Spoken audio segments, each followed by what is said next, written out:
Good morning, good afternoon, and good evening, everybody. A warm welcome to all of you for joining us for today's exciting webinar, The Future of Telecom, What's Expect in 2025 and Beyond. So I'm Arvind Kannan. I'll be a host for today's session. I've been joined by Nathan Naveen, who's VP Innovation Strategy at AI Corespot. We have an incredible panel of experts with us today. Each brings years of experience and deep insights into the industry.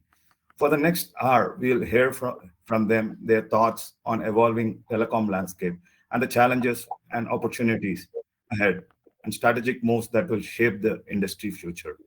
Before we dive in, let me provide you a quick overview of AI CoreSpot.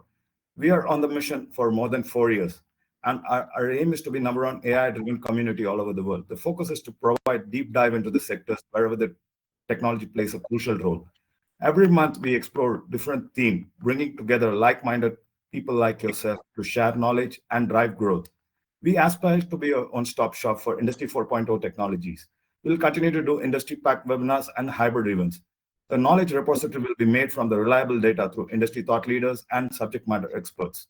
We'll enrich the digital content through videos, blog, podcast, newsletter to shed the light on ever-evolving industry. To stay updated on upcoming webinars and resources, please visit our website aicorespot.io and follow us on social media, which will keep you all updated on what we propose to offer in coming months. Let me introduce our panelists one by one. So we have Ahmed Benchik, so he's the Senior Telecom Executive. And we have Vedat Akun, he's VP Data Science and AI at Teradata. And we have Ramesh Tyagarajan, he's Director of Product Management and Development at AT&T. And leading today's conversation is our moderator, Vivek Parma. He's the Chief Business Officer at Infovision. With extensive experience in telecom and innovation and digital transformation, Vivek will guide us through this engaging discussion. Before we start, a quick disclaimer I'd like to put. The views shared by the speakers are the personal and not related to the organization which they represent. Now, let me hand it over the stage to Vivek to drive this panel discussion. Over to you, Vivek. Thank you, Arvind. Welcome everyone to today's panel discussion on a topic that is very crucial to the future of telecom. So what to expect in 2025 and beyond. Good morning, good evening, everyone. This topic is very relevant in today's context, and it's my privilege to be here with such highly regarded group of industry leaders, all of whom are shaping the future of connectivity, innovation, and digital transformation in some way. The telecom industry, as we look at it, is at a pivotal point. While the demand for faster and more reliable connectivity has never been greater, yet the challenges facing the executive today are even more complex than ever. We are witnessing a convergence of number of different forces, I would say. Be it technological disruptions that are happening in the industry, the regulatory landscape changing, the customer expectations kind of shifting from one thing to the other. And all this requires telecom providers to rethink their strategies for the future. 5G and other accompanying wireless technologies as well as wired technologies are well on their way to kind of transforming the industries beyond telecom. So if you look at healthcare, you look at manufacturing, you look at smart cities, the question still remains, how do we move beyond just providing connectivity and truly monetize the full potential of whatever these networks have to offer? At the same time, AI and automation are revolutionizing network management, and they're promising greater efficiency. But the question again comes, what about workforce transformation? What about the accompanying risks that they bring in? Meanwhile, competition is also intensifying in many ways. Traditional telecom providers are no longer just competing with one another like they used to, but they're competing with the likes of the tech giants of the industry. They're competing with cloud service providers. They're competing with emerging satellite broadband companies that are redefining how connectivity is delivered nowadays. With OTT services continuing to siphon away revenue from core telecom services, we want to understand how do telecom leaders evolve their business models to stay relevant in this age. There are mergers, there are acquisitions, and strategic partnerships also that are on the rise. And what will this mean for the telecom landscape overall? Beyond business strategy, I believe there are also pressing societal responsibilities, right? So telecom has a critical role to play in bridging the digital divide and ensuring that there is connectivity for the underserved communities worldwide. But how can we, as companies, expand access while maintaining profitability? That's again a big question. And as industries across the board focus on sustainability, telecom is no exception to it. And the questions that we will discuss today would also focus a little bit on how providers can reduce their carbon footprint and invest in green infrastructure while continuing to scale their operation. These are all the questions that we'll explore today, and I encourage everyone in the audience to be part of the conversation. Come, engage, ask questions, challenge the ideas that the panelists have thrown at you, and see how your ideas shape up. Uh, our goal today is to provide you with actionable takeaways that you can implement in your organization also to drive growth and success. So, without further ado, let's dive into this engaging discussion. Welcome Ramesh, Ahmed, and Vedat to this conversation. And I'm looking forward to have this engaging discussion with you on a variety of the topics that I talked about. Um, so let's start off at a generic level, in my opinion. Overall, looking at the outlook of the industry overall. So, from your perspective, what are the biggest disruptors that are shaping the telecom industry in the coming times? Maybe we can start with you, Ahmed, to kick things off. Yeah, definitely. So uh, there's so many really enablers, I would say, on disruptors to talk about. So maybe this discussion can take in itself more than an hour, but I'll try to summarize a few of them and so provide some hints. Mhm. To start with, of course, 5G deployment, which is really taking a pace across the globe, and eventually talks about 6G in the horizon that will continue to drive really and change the way we connect and play and entertain ourselves, as consumers and as enterprise. IoT, both in the home IoT and also outdoor IoT solutions being developed and explored and deployed at different capacity. Edge computing is another element there that provides really telcos, opportunity to invest in improving their infrastructure to provide actually a lower latency and lower costs of content delivery. Cloud integration, definitely also another way that enables with 5G being cloud native and allows telcos eventually to scale up their deployments and offer more flexibility and more cost-effective architecture and deployment operations. AI automation goes without saying.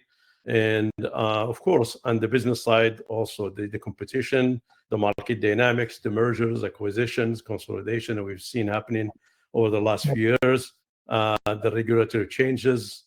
You mentioned green energy, definitely a big topic. But also other things that I would like to close with is cybersecurity, definitely a critical one that is, encouraging actually seeing a lot of momentum and investment from telcos and cloud providers and all the players in the industry to really provide advanced security measures and processes to be able to protect against evolving threats. And the last but not least, of course, blockchain and quantum technologies that are Mhm. also driving, more secure solutions into the industry ecosystem. Uh, there is probably a couple of things that are a little bit forgotten into this discussion that I would like to just bring to the surface, and I think Wi-Fi is one of them. It never gets really credited with the contribution into the connectivity ecosystem. The reality is that 80% of the mobile traffic or wireless traffic in general is actually connected through Wi-Fi in home or enterprise or on the go. So Yeah. I think Wi-Fi continues to play a bigger role, and the evolution of the Wi-Fi technology cycle is also a lot faster than actually the cellular technology, and the innovation there is very critical as well with Wi-Fi 7 and Wi-Fi 8 and beyond. And the last but not least, the 5 technologies evolution as well. As I always like to say, wireless needs wires. So these towers need to be connected to the head ends. These, need to be connected to the internet, need to be connected across the world. So evolution in fiber is also critical to provide that scale. It's very pertinent, Ahmed, what you mentioned as a last point on fiber, right? I was just reading about how, for all the talks about AI and all the infrastructure and the backbone that is needed on fiber is tremendous. So, some very pertinent points. Vedat or Ramesh, any opening remarks from you on this topic? I Sure, like, if I go first, of course, as an AI and machine learning practitioner, I will probably talk about the AI and ML perspective. So today, generative AI is going to make a big difference for consumers, in my opinion, that hyper-personalization possibility. Now, telecommunication companies deal with tens of millions of customers. Each person may have a unique need or persona or perspective or the services they need. So that makes AI a big opportunity for telecommunication companies from the perspective that, back in the days, we always only worked with structured data, but telecommunication companies have ton of unstructured data in terms of voice interaction with customers or chat or uh, email and all those things. And also, you guys talked about mergers and acquisitions. We know that especially US telecom companies are a combination of many companies coming from the past. And each have their own data structures, data platforms. There are so many of them. And also, each vertical in a telecommunication company is by itself a huge organization. Even the reverse supply chain for a telecom could be a multi-billion-dollar business. So, all that unstructured data is a great opportunity for telecommunication companies to utilize the premise of Gen AI combined with predictive and prescriptive analytics and provide a very hyper-personalized experience to their customers. And that's how they can differentiate themselves.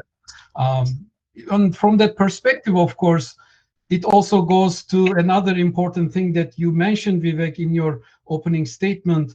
Sustainability will become crucial because as you use Gen AI more and more, that means there are sustainability considerations as well in terms of power and water. So all those things will be really crucial for telecom this year and going forward.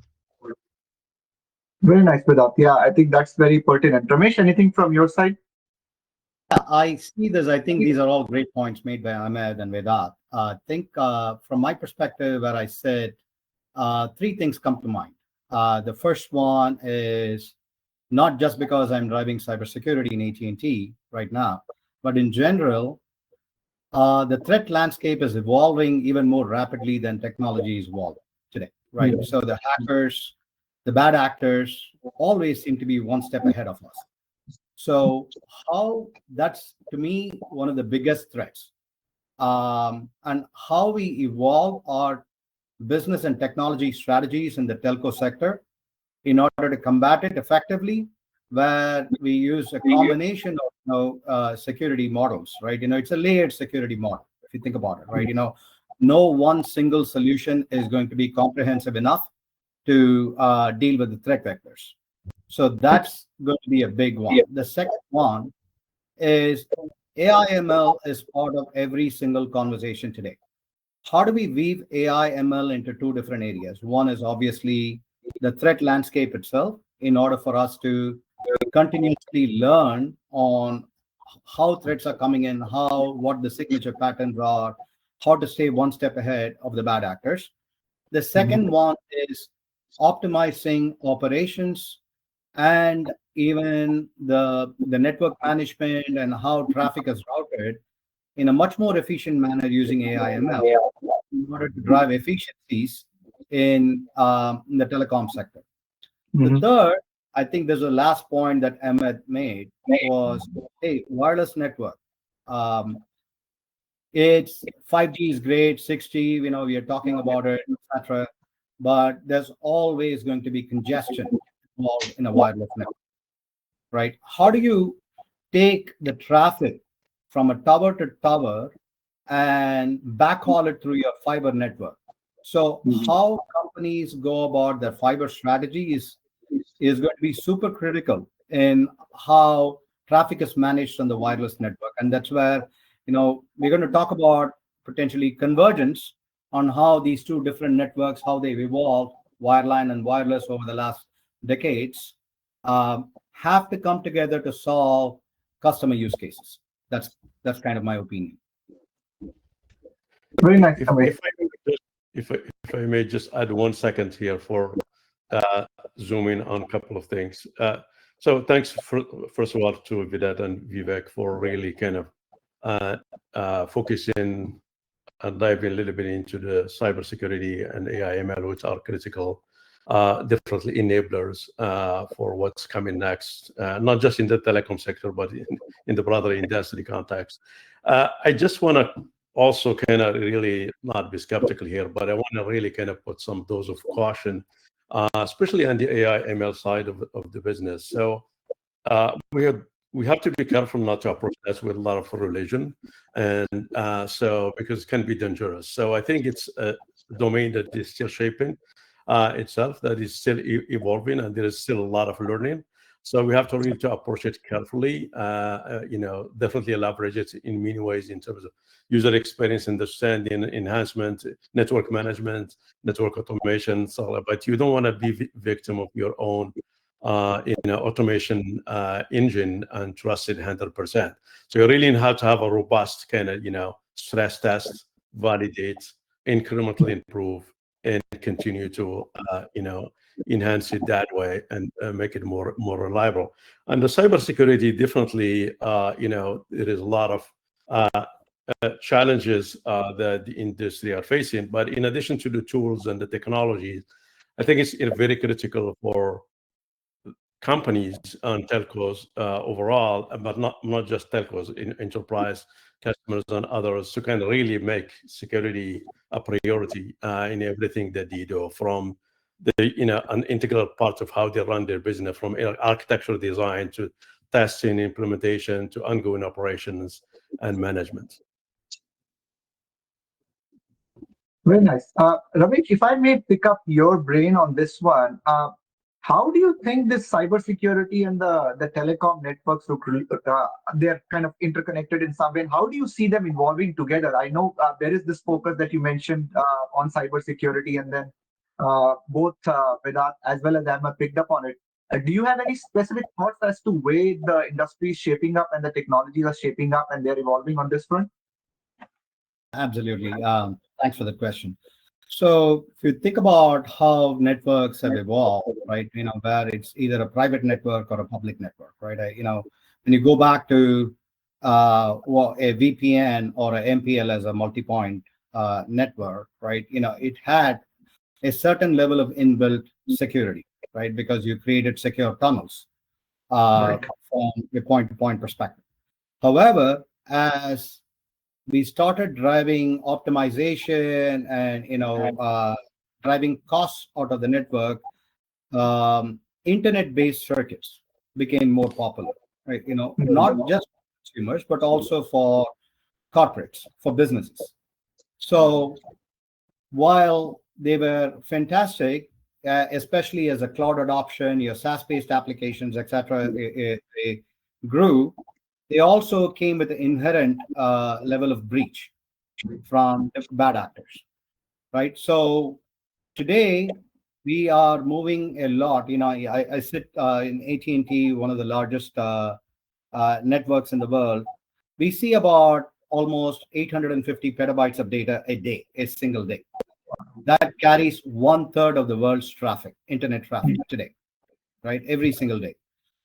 By dint of carrying the largest or one of the largest traffic, network traffic in the world, you also see a lot of threat vectors coming in, and different signatures, new breaches, etc., etc.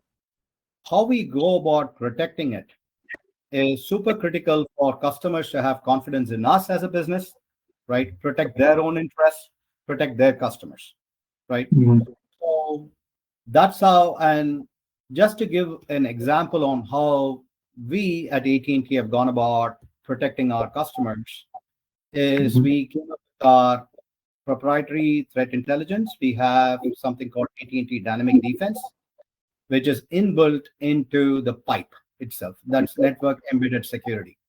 So about In about 6 months, it was launched sometime in late spring last year.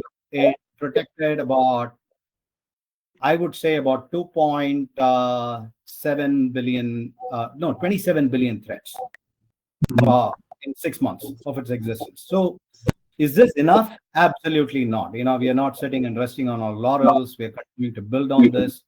And because of the sheer amount of traffic, we see new signature patterns, new threats emerging every single day.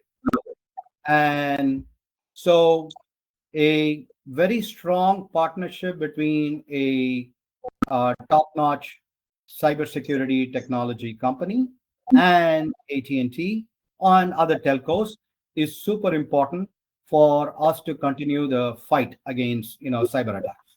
That's my opinion. Very nice and phenomenal numbers there, Ramesh.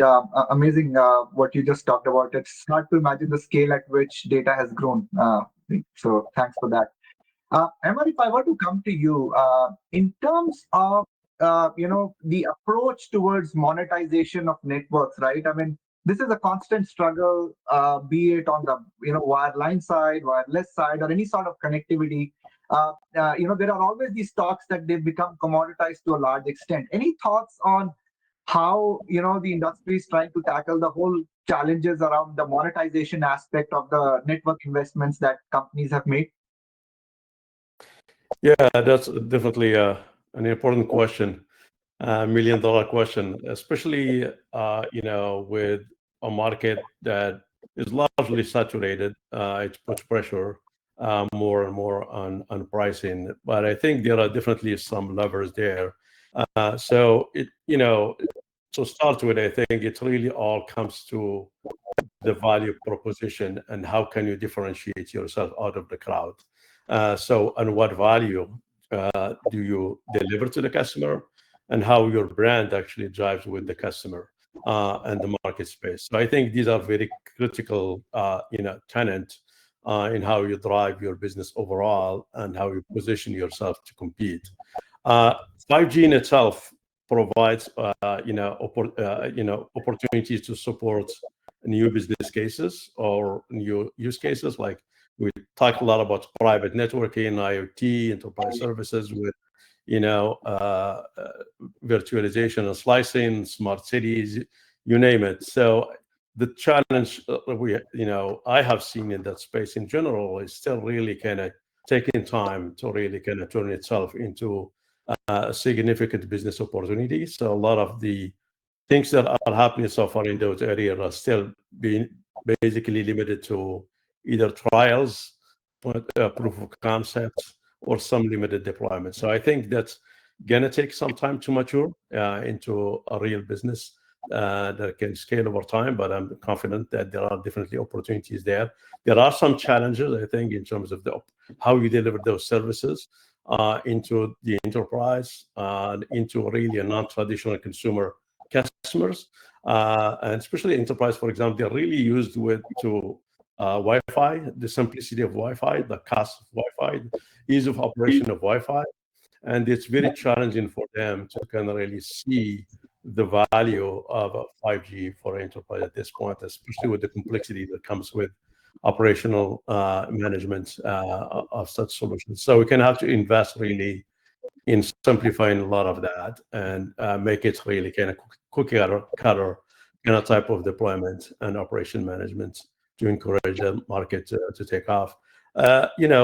Pricing and packaging and conversions is definitely important. So as we see and we talked about, the future is really not about one network or one technology. The future is about really how you can be smart about leveraging all the assets you have and the technologies you have to kind of really create a unique user experience and unique value, and also drive cost efficiencies. And what the cable has done, for example, in the mobile space, are really leveraging tremendously their Wi-Fi assets and their cable assets to deploy Wi-Fi and 5G small cells strategically in areas where there's high density of traffic, and really offload a lot of traffic from their MVNO partner onto their assets for a much lower cost structure, creates some disruption by improving the MVNO owner economics equation there.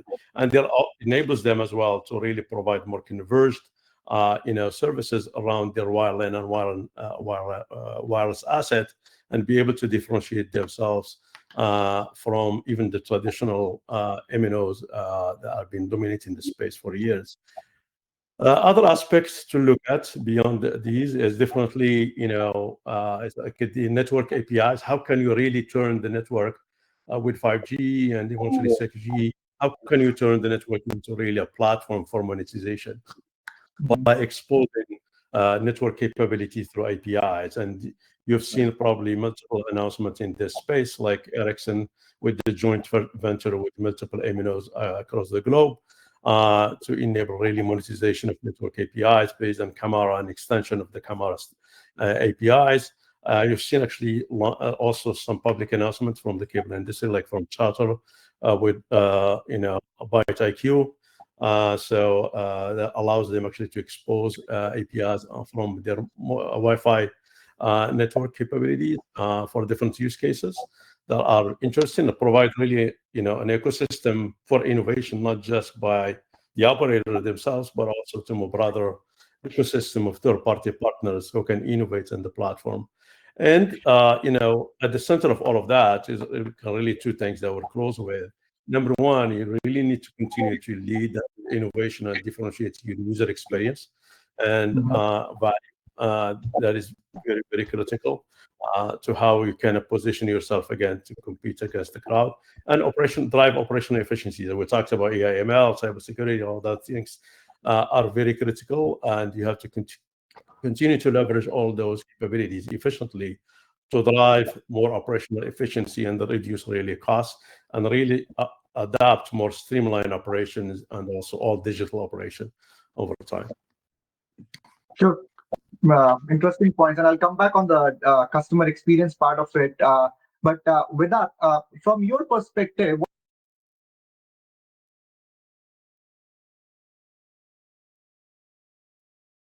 is that you are seeing in the industry for AI and automation related stuff in the market?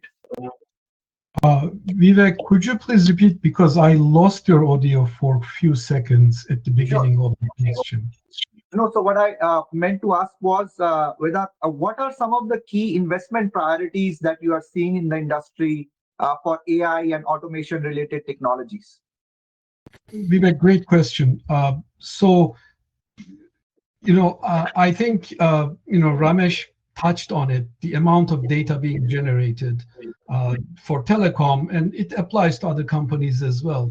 So, and also with those potential AI use cases, especially generative AI, companies really are interested in testing those within their firewalls. That means on premises. So, we can say a couple things. First of all, companies need a data platform to ingest and harmonize and integrate their humongous amount of data cost efficiently and at scale. Then, when you develop models, especially like fraud detection, now by using not only structured but also unstructured data, you need to invest in vector capabilities at scale. And then, so hybrid data platform, vector capabilities, and then, as Ramesh said, also for those threats, you need to respond very quickly. So performance, inferencing and scoring at scale becomes really crucial for AI systems. That's why I see that telecommunication companies investing in highly performant and cost-effective data platforms with hybrid data platform capabilities, both cloud and on-prem, and inferencing and scoring threats and all those predictions really fast to provide the insights and guidance for the business stakeholders to make important decisions. That's where I see the investment happening.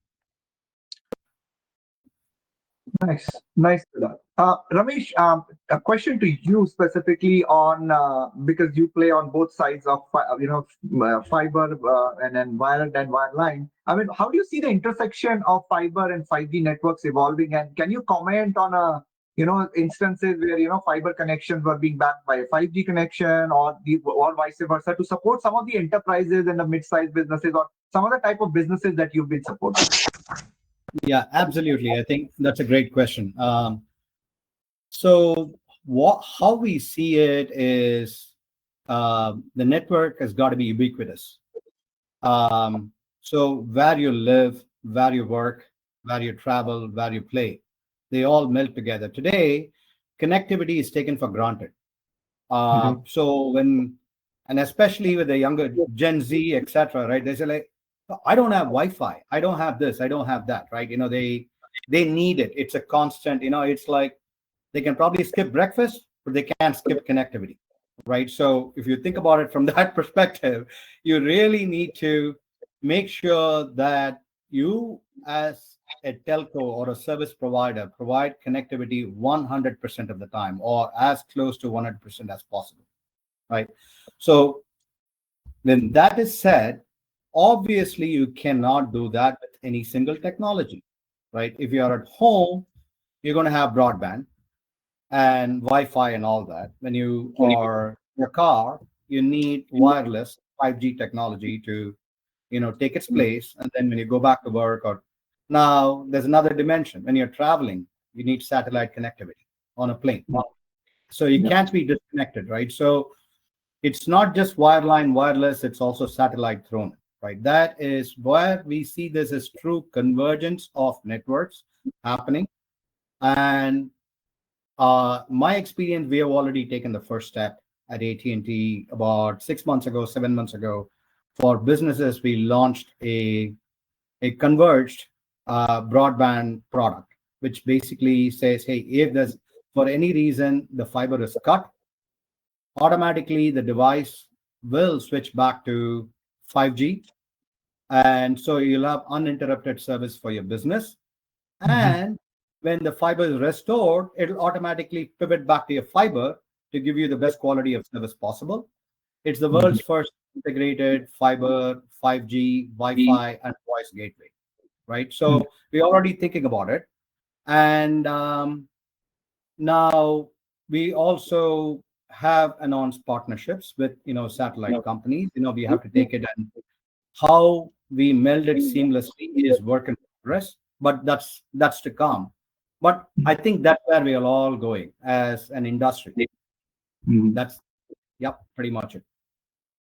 Nice, Ramesh. I'll pick up the point that you talked about on the satellite side of things. I think with the whole end-to-end concept coming in, and direct to phones connectivity for satellite. I mean, we're seeing instances where first Apple came in with their messaging service in remote areas for via their satellite partnerships, and now more and more companies like AST Mobile, etc., are also coming in, and a lot of service providers are also launching joint partnerships along with LEO-based satellite providers to provide ubiquitous connectivity, right? So I think that's definitely a trend towards which the market is evolving. So Ahmed, what are you seeing in terms of this whole NTN and satellite-based connectivity for terrestrial networks?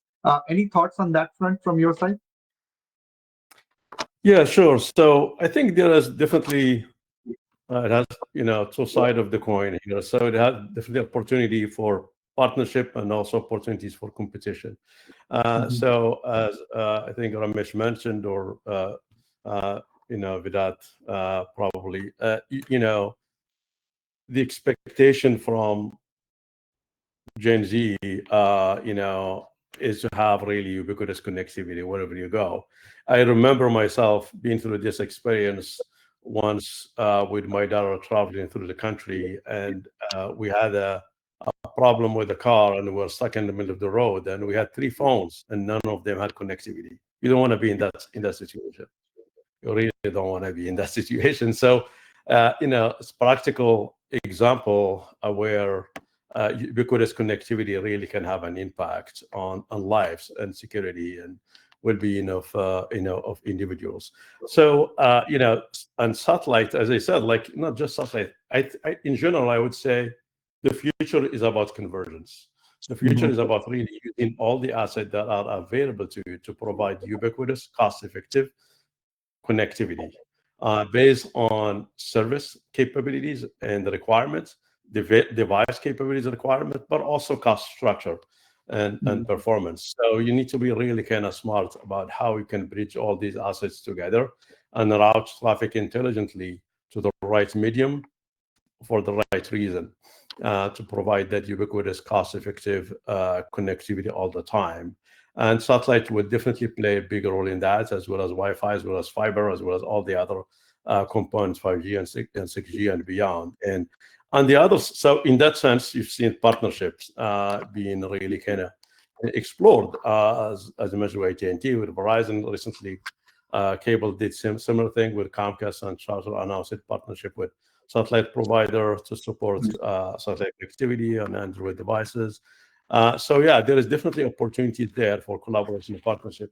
On the other side, there are also satellite providers that are trying to compete with the telcos or the MSOs, the cable operators out there. So there are opportunities on both sides, and they think, as the world works, you identify opportunities where you need to partner and who is the right partner for you, and based on what your needs are and your specific use case and customer needs, and you go for it. And then for competition, you have to, I love competition, I love free market, and you have to continue to innovate and differentiate yourself. And again, using all the levers we talked about in the prior to this, in this discussion. So I think we can play both sides.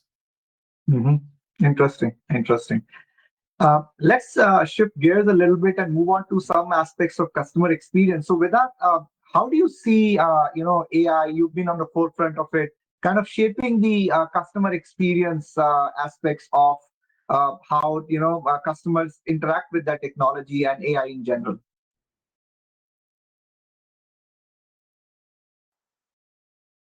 Virat, can you hear me? You're muted. Sorry, I apologize. I will answer this with a practical experience and also example. So I recently had a relatively challenging experience with the telecom customer service. It cost me maybe 10 phone calls in different dates and many hours lost, and eventually everything was resolved. But I basically connected to a capability that we developed at Teradata as augmented call center. Customers interact with telecommunications companies, whether or not it is a trouble or it is an upgrade question, it is a plan change. There are so many different things, right? So in an augmented call center, you can leverage generative AI, predictive AI, prescriptive AI to develop that hyper-personalized response and care to that specific customer. How should you respond to a question that can be generated by generative AI in the best possible way by using structured and unstructured data based on the persona that I have or what my question is. And it can immediately understand the sentiment. Am I negative or positive? What am I looking for? And based on my persona, then a predictive, let me start using the term agentic AI or agents. A predictive agent could generate the best options to be presented to me. And maybe a prescriptive model can optimize the plans that I need to be presented. So that augmented call center, utilizing all possible AI tools and technologies, combined with the people at the center of that interaction, providing transparency, will create value for both sides, not only for the company in terms of retaining the customer, preventing churn, increasing lifetime value, but also customer gets that hyper-personalized experience and the care that he or she needs.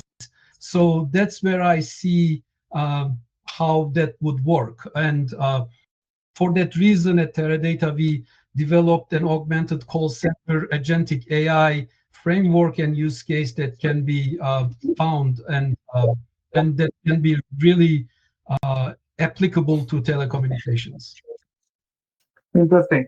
So, Ramesh, customers can be B2C or B2B? I mean, so in terms of the industrial customers, right? How do you see the 5G technology reshaping those industries in the way they live or work overall in the coming times? Can you elaborate on some use cases that you're seeing in the market on that? Yeah, definitely. So I'm going to talk about a real life instance where one of our customers in the retail segment, this happened a couple of years ago, came to us, and they wanted to open some locations in areas where there was really no wired transport per se, but they needed to get their operations started up like ASAP.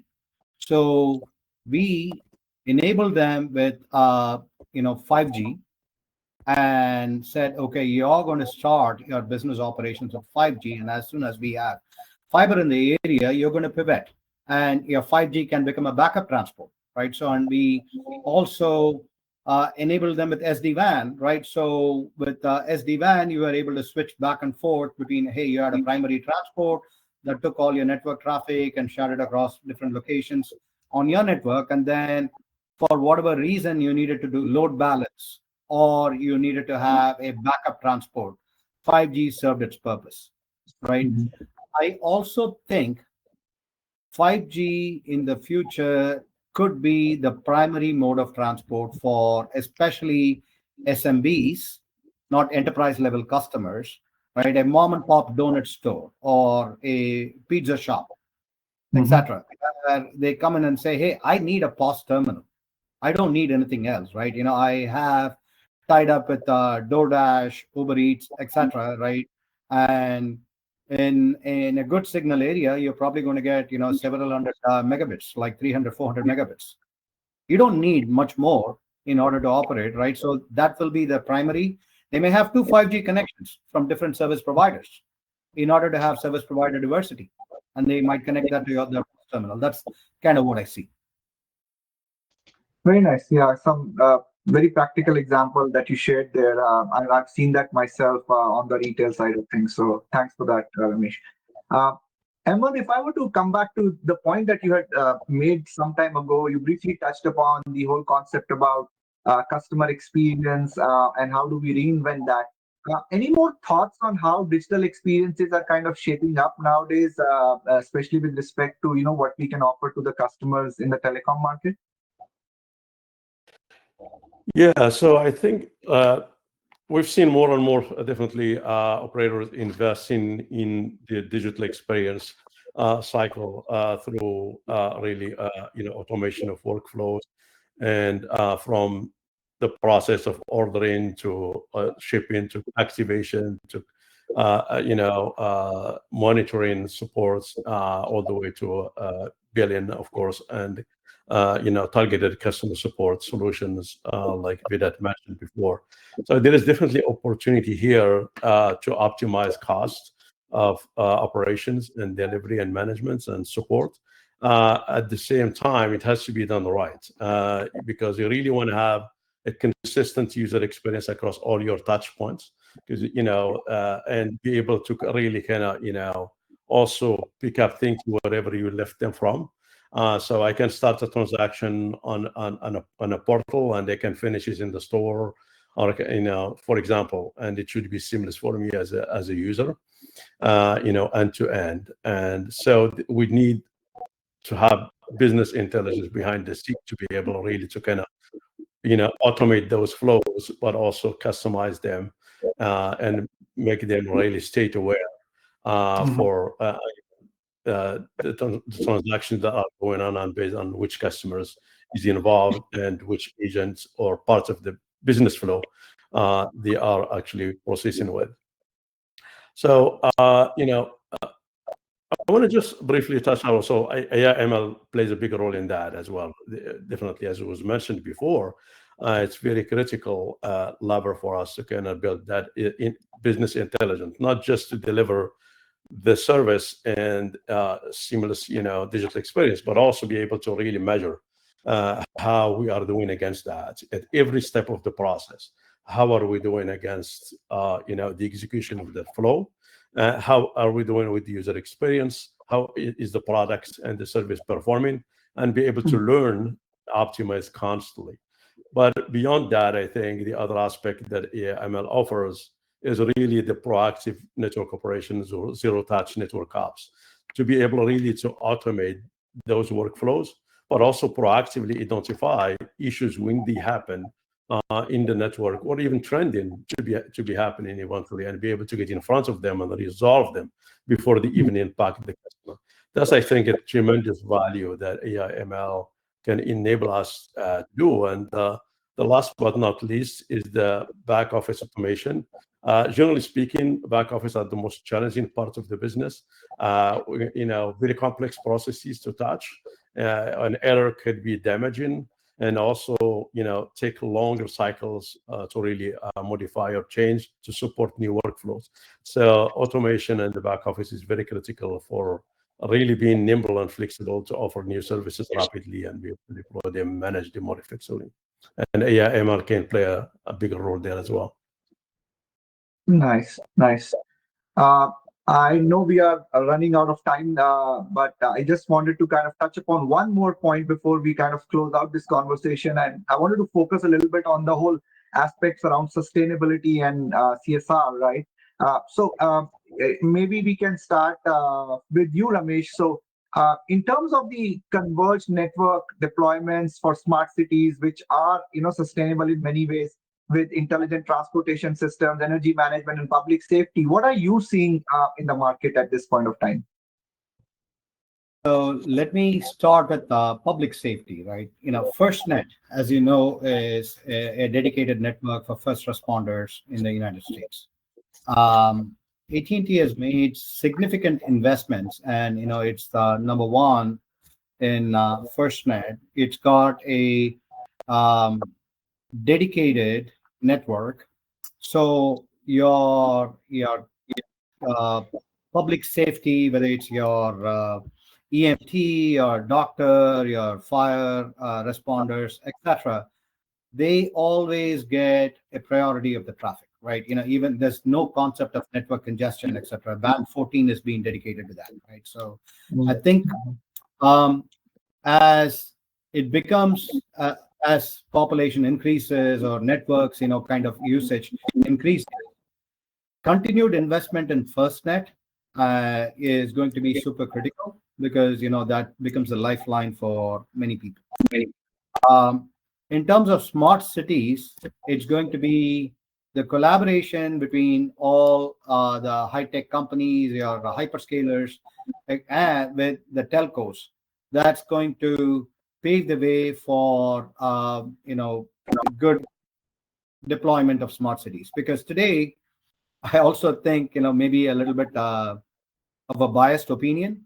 The infrastructure that was laid by all the telecom companies has been overutilized by hyperscalers and all the clouds, etc. Right, where it's almost reduced to a commodity, all the pipes. But without all of these pipes across the globe, there would be no GCP, there would be no AWS, there would be no Azure, and so on and so forth. So it needs to be a win-win for both the hyperscalers and the telcos in order for smart cities to truly emerge. You just can't lay a network across a city and say everything is going to be seamlessly connected, including your IoT, your smart devices, etc., and then say put the onus on the cost of the build on telcos. I'm going to stop there and let my other panelists comment on that too. Sure. Vedat, you've been on the AI and infrastructure side of things, and the perception is that these large language models and then the whole infrastructure for AI does consume a lot of energy, right? So what's the thought process in kind of making it more efficient? We know what DeepSeek did with respect to their models, and they kind of did it in with a very reduced infrastructure requirement overall. How do you see the market evolving on that side with the whole sustainability in mind? Sure. We are, as a company, very conscious about this thing, and within our trusted AI framework, sustainability is one of our core pillars. Now, what I think is that not every business problem requires a large language model, okay? Or tens of thousands of GPU. If you are automating things, even running predictions, you can use what I would call small or task-specific language models that may run within your firewalls. And, there are business problems that can even be solved or contributed to be solved with a small language model running on a CPU framework. You don't even need a GPU. So companies should be very smart in terms of finding out the most impactful use cases to deliver value to their bottom line by using AI and Gen AI in general, and optimize the resources required to do that. That's how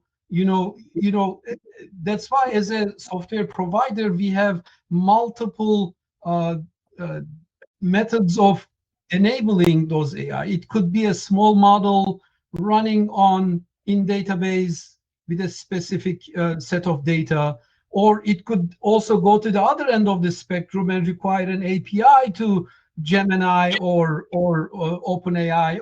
But again, it is really important for companies to be really smart and very specific about what business problems they are solving and what are the resources required. It can be done cost effectively and without requiring too much energy. And yeah, as you guys know, people are building 100,000 GPU farms. Jensen is talking about 1 million plus GPUs running in a data center. I don't know, maybe they need to open those data centers close to sun to be able to use energy. But it is really important and crucial, and everyone in this domain should be very concerned about sustainability. Absolutely. We need to be very conscious about it. We are running to the top of the hour, but I think there are some questions, and Ramesh and the panelists have been kind enough to answer many of them on the chat. So thanks a lot for that. There are a couple of questions that I see, which is very relevant right now to the context which Vedat you spoke, which is how do you see the role of AI for an audience which is more rural and which is far from the mainstream audience, right, in many ways? And connectivity is limited there, so satellite can play a part in providing connectivity, but it may not be that kind of connectivity that you traditionally see in a urban environment, right? So are you seeing something which is really relevant for the rural audience, and does AI play a role there too for them in some way? I know agriculture, etc., can be use cases. Are you kind of seeing something there? I'm happy to chime in here quickly, but and my partners here can add to it. So there is definitely a role for satellite, and I think the proper role for satellite, and there are innovation in the satellite side to provide lower latency and and higher throughput. Of course, there's a long way to go there to meet the fiber capabilities. Nevertheless, it's much better than what probably is available today. In addition to that, of course, there is significant investment, subsidized by the government actually to provide more ubiquitous connectivity in rural areas. So if you may be familiar with RDOF or BEADs, that are available at different level of government for funding different providers, network providers, to encourage them to actually address the digital divide in those areas. So I think there's a combination of solutions that again play a role. I keep going to the same point. There is not one solution fits all. I think it's gonna take a village, and it's gonna take a combination of solutions. I think those fiber assets, even that are deployed, going to play a double role. They're going to play the role of really providing connectivity to the consumers in those areas, but they're also going to play a role in backhaul and transport of the content coming from those areas and consolidation into the backend, to the internet. But they also actually future investments in the future of the country as well, enabling actually more businesses eventually to flourish in those areas and expand, connectivity into those remote ignored areas, which can change the dynamics of the economical outlook in those areas down the road. Very nice. I think we may have just run out of time, and I think the discussion that we were having before backstage before the start of the conversation, right? I mean, we can talk about all this all day long and still not have enough time. Is kind of true in many ways. But I really wanted to thank the panelists for their wholehearted participation on this panel. So just to kind of summarize, we touched upon aspects about on fiber, on AI, cybersecurity, and AI together. We touched upon how different monetization models are being explored, both on the how we build the customers, how APIs are enabling that, and how fiber is also providing another opportunity for that. We touched upon customer experiences, and we closed out with two very important points on. One was sustainability, and the other was ubiquitous connectivity and how satellite can enable that.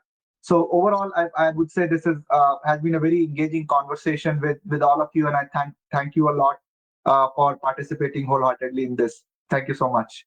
Over to you, Arvind. Thank you. Thanks a lot, Vivek. And big thanks to all of our speakers for sharing valuable insights today. So I would like to conclude. I would like to extend my heartfelt thanks to our community partners, speakers, and all our attendees for enriching knowledge through this forum. Your presence and participation is very important. Our panel speakers have shared insightful thoughts and that made this webinar truly a valuable experience. Today's webinar was broadcasted live in our YouTube channel, and the recording will be available for your reference shortly. Please be sure to visit our website, aicorespot.io, and follow us on social media for updates on upcoming knowledge sharing session that will expand your horizon. So I would like to extend my thanks to our knowledge and innovation partner, InfoVision, and technology partner, Digit 7, for significant contribution towards making this webinar a huge success. To learn more about InfoVision and their technological advancement, please visit their website, infovision.com. Once again, and thanks a lot for joining us, and have a great day. Thank you, everyone. Have a good day. Thank you.